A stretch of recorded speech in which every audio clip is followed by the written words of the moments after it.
من هو الله؟ الله الله الله هو الرب، هو الإله،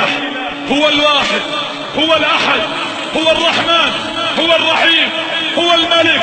هو القدوس، هو السلام، هو المؤمن، هو المهيمن، هو العزيز، هو الجبار، هو المتكبر، هو التواب، هو الواسع، هو الكريم، هو العفو، هو القدير، هو اللطيف، هو الخبير، هو السميع، هو البصير، هو النصير، هو القريب، هو المجيب، هو الرقيب، هو الحسيب، هو القوي، هو الشهيد، هو الحميد، هو المجيد، هو المحيط، هو الحفيظ، هو الحق المبين، هو القهار، هو الخلاق، هو الفتاح، هو الودود، هو الغفور، هو الرؤوف، هو الشكور، هو المتعال، هو المستعان، هو الوهاب، هو الخفي، هو الوارث، هو الولي، هو القائد، هو القادر، هو الغالب، هو القاهر، هو البر، هو الحافظ، هو المليك، هو المقتدر، هو الوكيل، هو الكفيل،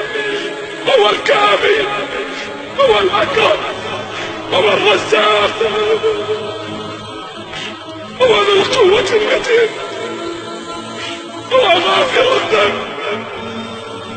هو قابل التوب، هو الملك جل جلاله.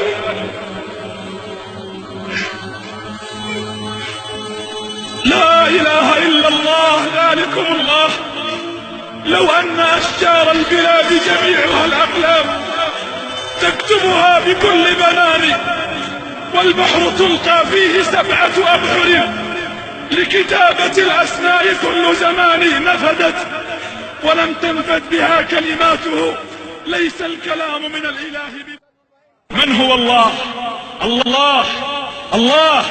الله هو الرب، هو الإله، هو الواحد، هو الأحد، هو الرحمن، هو الرحيم، هو الملك،